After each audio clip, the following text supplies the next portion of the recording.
उंगलियां खुली हुई रहेंगी आसमान की तरफ, हाथ एकदम टाइट, आंखें बंद, मुंह में लार को रोक के रखेंगे। आज का हमारा सक्सेस मंत्र है हर हाल में समता के भाव में रहना। हर हाल में समता के भाव में रहना। भगवत गीता में श्री कृष्ण भगवान ने भी अर्जुन को कहा था कि हे अर्जुन, न सुख में सुखी होना, न दुख में कभी दुखी होना, हमेशा योग मुद्रा में रहना।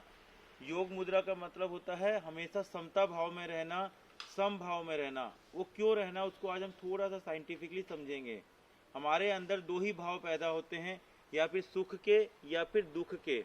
जो सुख के भाव पैदा होते हैं उसको राग बोलते हैं, और जो दुख के भाव पैदा होते हैं उसको द्वेष बोलते हैं।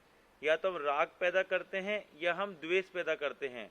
और जो भी भाव हम पैदा करते हैं वो हमारे 50 ट्रिलियन जो सेल्स हमारे अंदर में, जिसको हम अणु परमाणु जो बोलते हैं, वो रोज लाखों 50 ट्रिलियन सेल्स जो बोलते हैं, लाखों सेल्स रोज मरते हैं, रोज नए पैदा होते हैं। उसी तरीके से जो आपने एक बीज बोया वो कई हजार गुना होकर हमारे अंदर वो बीज चले जाता है और वो उसको अंकुरित होगा ही होगा। जैसे आपने जमीन में कोई एक गेहूं का बीज बोया तो वो हमको कई हजार गेहूं के दाने वापस मिलते हैं, हमको प्रकृति से नियम है। तो इसको संवर्धन का नियम बोलते हैं कि जो आप प्रकृति में डालोगे वो कई गुना होकर आपको मिलता है। लेकिन जो व्यक्ति इस भाव को समझ गया कि समता भाव में रहना मतलब अपने जीवन को हमेशा हर हाल में खुश रखना, आनंद में रखना, उसके लिए समता बहुत बहुत महत्वपूर्ण होता है। जैसे पहला हमारा महत्वपूर्ण क्षेत्र है हेल्थ। हेल्थ में हम क्या करते हैं, अगर हम थोड़ा सा हेल्थ बहुत अच्छी हो गई है तो हम बहुत खुश होते हैं और हम राग के भाव पैदा कर देते हैं कि हम बहुत खुश हैं। 2 दिन के बाद जब हमारी हेल्थ थोड़ी सी खराब होती है, थका थका लगता है, तो तुरंत हम लोग द्वेष के भाव पैदा कर देते हैं कि हम बहुत दुखी हैं। तो हम क्या कर रहे हैं, मन के अंदर हमने मन को एक आदत डाल दी है, तो हम खुश रहेंगे या हम दुखी रहेंगे। और आप देखेंगे तो जैसे जैसे जैसे जैसे आप ये भाव पैदा करते हैं तो कभी भी हम समता भाव में नहीं रह पाते हैं। और इसी को आप देखना, जो ऋषि मुनि संत महात्मा होते हैं उनको देखना, वो हमेशा सम भाव में रहते हैं। आप उनके पास जाके बोलेंगे गुरुजी मैंने 1 करोड़ रुपए कमाया, तो भी बोलेंगे वाह बेटा आशीर्वाद है। ये बोलेंगे गुरुजी मेरे को 1 करोड़ रुपए का लॉस हो गया, तो भी बोलेंगे कोई बात नहीं बेटा, चिंता मत करना, हिम्मत मत हारना और तुम अपने काम पे लगे रहना।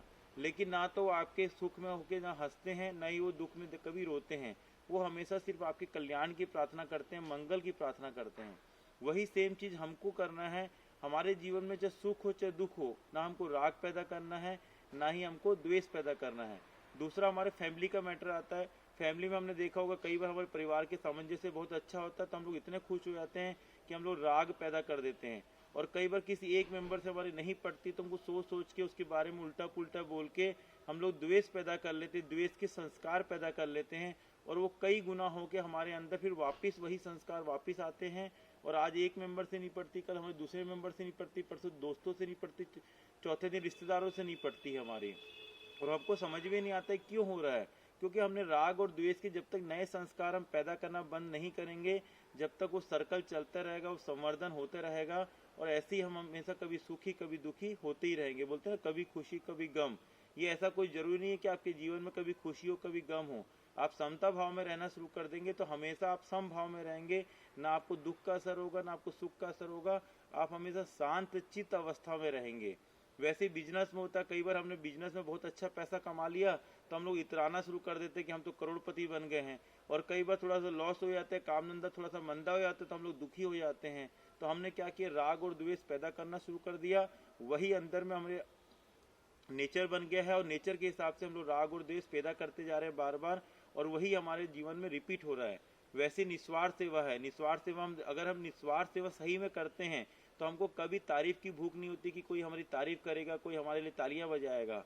अगर हम चाय लाए हैं, चाहे संडे को नाश्ता लाए हैं, चाहे और कुछ भी सेवा की है, अगर हमारे अंदर ये भाव है कि हमने सिर्फ परमात्मा की सेवा करने के लिए वो सेवा भाव से किया है, तो कभी हम किसी की तारीफ का इंतजार नहीं करेंगे। और कभी किसी ने हमारे नाश्ते को, चाय को, या किसी भी चीज़ को जो हम एनर्जी टी गुड़ की चाय बना के लाते हैं, किसी ने बुरा बोल दिया तो हम द्वेष भी पैदा नहीं करेंगे। हाँ ठीक है भाई, मुझसे गलती हुई है लेकिन मैं अगली बार इसको सुधार करूंगा या करूंगी। तो इसको क्या बोलते हैं, समता भाव में रहना।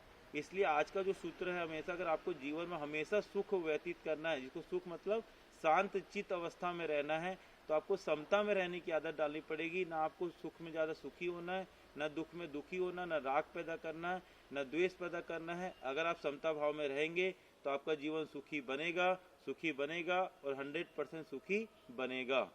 धीरे धीरे दोनों हाथ नीचे लेके आएंगे। और मन ही मन संकल्प लेंगे आज तक अगर आप कोई भी जीवन के क्षेत्र में राग या द्वेष पैदा कर रहे थे तो उसको सचेत भाव से, समता भाव से अब देखना शुरू करेंगे और अपने जीवन को सुंदर बनाएंगे। आप सभी ने मेरी बातों को ध्यान से सुना, उसके लिए बहुत बहुत धन्यवाद।